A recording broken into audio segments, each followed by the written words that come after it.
Isaiah chapter 43. This section called the Major Prophets. They were called to go to Israel. You know, Israel had her high and low points, didn't she? There were times when they were obedient to the instructions of God and God would bless them. Then those times when they would become disobedient and they would begin to worship idol gods, even one point sacrificing their children to Molech was one occasion. And then God would bring a prophet on the scene to tell them that they are in jeopardy of losing their homeland. This is the case with Jeremiah, you remember, with Judah. Jeremiah was sent to a people that were being disobedient.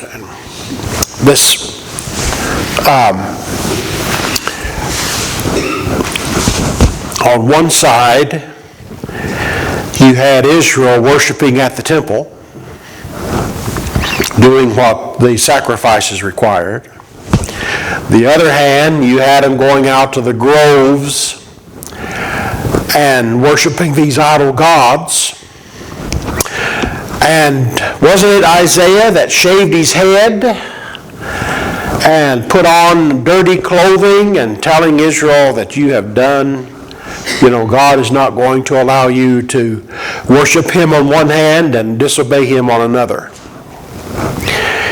So Isaiah came to a people. In fact, God told Isaiah that they're not going to like him very much.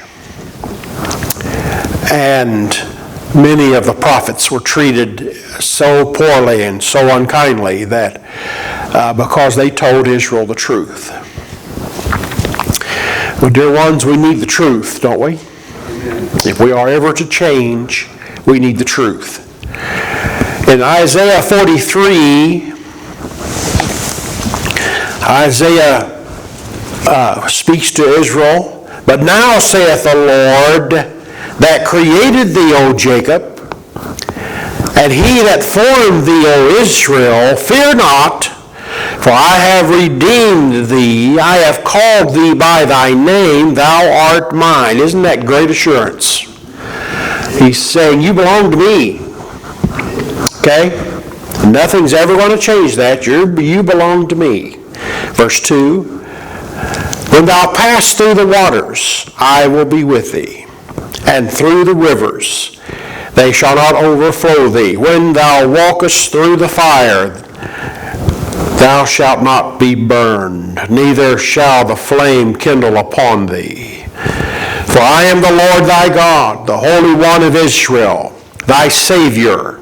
I gave Egypt for thy ransom, and Ethiopia and Sheba for thee.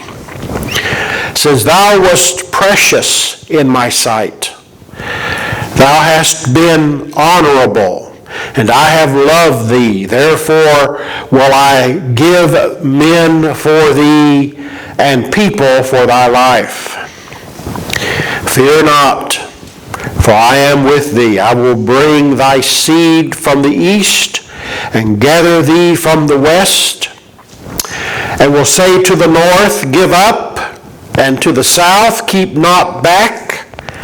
Bring my sons from far, and my daughters from the ends of the earth, even every one that is called by my name, for I have created thee for my glory.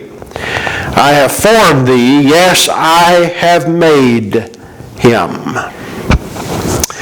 Sometimes it's good to be reassured who you are. Israel,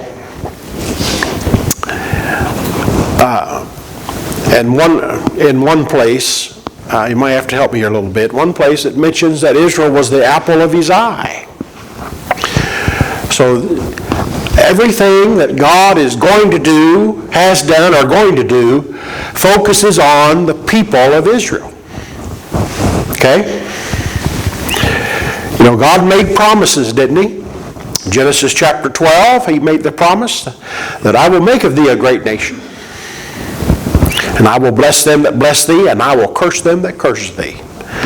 Then the 17th chapter of Genesis, he gives him the dimensions of the land, the real estate that's going to be his and his descendants.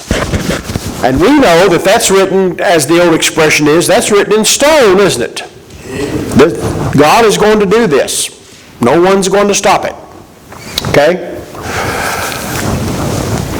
Now there are some that we call that an unconditional covenant, remember? But there are some conditional covenants, and those conditional covenants mainly deal with their relationship to him. If you will do this, I will do this. And that's how a conditional covenant lists. But God made some promises. He renewed those promises with Jacob. And Jacob had 12 sons who would be the patriarchs of the 12 tribes of Israel. That still stands today too, doesn't it? Brother Johnston, somewhere over there is a descendant of the tribe of Judah that's going to claim to be the Messiah. And you see, what I'm saying is it has to connect. Everything has to fit. You know, the Antichrist will fit, and it has to fit. It'll be a lie, but it has to fit. Because they look at those lineages very, very, very closely. So he's going to claim to be the Messiah. He's going to have the proper documentation, but it's going to be a lie. And they'll know it's a lie when he turns against them. Okay? But God's promises to Israel stands. Now, you know, they are a stubborn people, hard-headed. I mean, you know, they won't listen, and yet God says, "You're mine." Okay? Let's go to Deuteronomy chapter 7.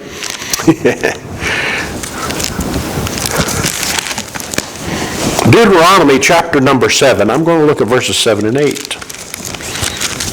As Moses reminds them. Now I'd like you to note what he set on them. It's listed here. The Lord did not set his love upon you, nor chose you, because you were more in number than any people, for ye were the fewest of all people. They weren't very many. Okay? They didn't have huge armies. Verse 8. But because the Lord loved you. Isn't that amazing? Because the Lord loved you, and because he would keep his oath which he had sworn unto your fathers, hath the Lord brought you out with a mighty hand, and redeemed you out of the house of bondage from the hand of Pharaoh, king of Egypt. What was the motivation that God used to take care of Israel? It's because he loves them. Okay? He loves them. He loves us too, doesn't he? We are his children. He loves us. But they were not a large people. There was nothing really overextended about them. But God made promises. I mentioned Abraham, the forerunner of the nation of Israel. Jacob, the 12 sons. And God's promises to this family. First it would be a person, then it would become a family, then it would become a tribe, and then it became a nation. That God promised them. Back in World War II, when Hitler had the final solution. The final solution. And that was extermination, genocide, wasn't it? Okay? And how many did he kill in one day? 2 million. Just dug a great big hole and had them march up in there. He shot them. 6 million. Now you would think that pretty well would wipe them out, right? But it didn't, did it? Okay? It didn't. Because God's promise to Israel concerning a people, a land, is still in force even today. Okay? Let's go to Matthew chapter 10. Matthew chapter number 10.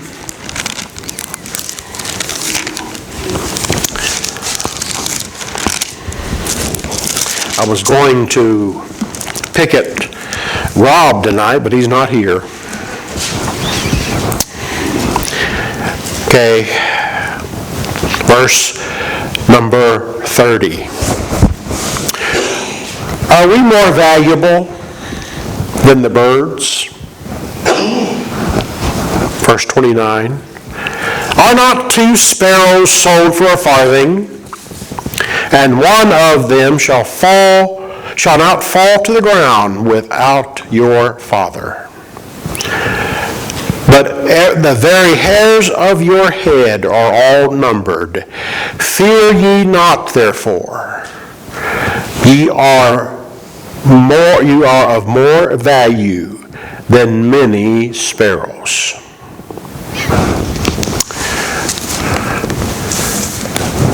The very idea that he keeps such close watch over us. Okay? There's not a valley that we go through that he's not with us. There's not a mountain of rejoicing that we are on that are so excited and so happy that he is not rejoicing with us. Did he not instruct the church that when someone hurts, we all should hurt? When someone rejoices, we also rejoice. God knows exactly what's going on with us. In the Sermon on the Mount, as he, in chapter 7, starting with verse 25, about provisions. Okay? I have to be really careful because I am a warrior. Anybody else a warrior? I used to be a charter member I was on the committee for warriors. And I had to learn, and I don't know if I've still got it conquered just yet, but I had to learn to trust the Lord. Okay? Now, it makes good preaching. I tell you, it's hard to put it into practice. I had to learn. There was a time when Miss Anita would take off and go somewhere, and I would sit and I would fret and I would worry that she's okay until she got back. I mean, it was bad. Okay? Left the church house one time, and I couldn't remember if I locked it. And I started out driving down the road, and I had to turn around and come back to make sure the door was locked. And yes, I don't do that anymore. Because this is the Lord's house. And he'll take care of this house, won't he? So he'll take care of her. He takes care of our children. But I still, from time to time, will have trouble. But you can worry yourself sick and you'll not be an inch taller. Much, worrying is like a rocking chair. You do a whole lot of work, but you don't get anywhere, as they used to say. Then Jesus would say, consider the birds. They don't do anything, but God takes care of them. And the reality is, dear hearts, God takes care of us, just as he promised. Yes, we've had some rough roads from time to time, but thank the Lord he's been with us through those rough roads. He would tell them, He said, I will be with you. No matter what happens, whether it be water, fire, I will be with you. Third chapter of Daniel, those malcontents who refused to bow to that image, they finally said, whether or not the Lord delivers us from the flame, it doesn't matter. We will not bow to that image. In the furnace. Okay? And how many times was it heated above what it should have been? Okay? I mean, even the caretakers couldn't, once they got it going, they had to get away from it because it was way too hot. But what happened to the Hebrew children? They were untouched, weren't they? And the fourth was like the Son of God. God takes care of us, doesn't He? And what is the basis of His care? Is His love. That is amazing. I will never leave thee nor forsake thee, Hebrews 13 and verse number 5. He would tell the fledgling church, and lo, I am with you always, even to the end of the world.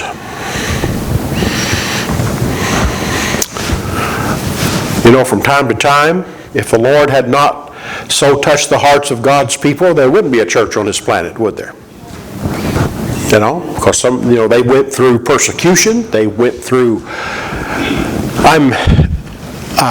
We were studying church history, and we got to the place of the Fox's Book of Martyrs. Everybody knows the Fox's Book of Martyrs, and then we had to get the churches of the Valley of the Piedmont. Now, the Fox's Book of Martyrs doesn't have pictures in it. Okay, I don't remember too many pictures, if any. But churches of the Valley of the Piedmont, there's all kinds of pictures, and they're horrible, horrible pictures of what they did. And churches of the Piedmont Hills was where the Waldensians went to flee, to get away. And they refused to surrender their faith. They refused to say, deny their faith and some of the horrible things, and you just sit there and you look at this, and it's hard to believe. You know, it's just hard to believe. Incredible. And then the teacher looks at us and sees the look on our face, and he said, we're so spoiled, aren't we? Because no one's hurt us or threatened to hurt us because we come to church. But I will be with you no matter what happened. I was with you when you came to Egypt. I was the one that destroyed the gods of Egypt one by one until Pharaoh finally looked at Moses and said, get out of here. Take your people and leave while they're still in Egypt, still around. Horrible. And death of a firstborn child, that has to be horrible. Okay? Get out of here. Leave. But then he thought better of himself, didn't he? He got mad, got angry. And now after the army went after him. That was a mistake. Got to the river, and the river was divided. The children of Israel were crossing over on dry ground. He said, go after them. That was a mistake. Okay? God said, you will not see them again. Horrible things. But God protected His people. Okay? Some of their lessons were pretty hard, but yet God protected His people. And today, my dear beloved, today, there is a Hebrew people all over this world that are trying to arrange to go home, and let's go back to Israel. There are organizations that have ships, there are organizations that use planes, and they are loading these people up and they're taking them back to Israel because God said, one of these days they're going to start coming home. And that is their sole desire, is to step on the ground of Israel. I felt pretty privileged myself when I was standing on the Temple Mount. But to be a Hebrew person and be away most of your life, and now to go home. God said, I'm going to gather them, bring them home. And of course, He's going to bring them home because time is coming. What do you think? Are we living in the last days? I believe we are. People of Israel are going home. I don't know. As I told you before, I'm among the very few preachers that even know when the Lord's coming. But I can tell you that what we're seeing on the world stage today, earthquakes in various or different places, famines, pestilence. I would not want to be a world leader today, or any time for that matter. But I mean, things are bad. Okay. All right, let's stand together.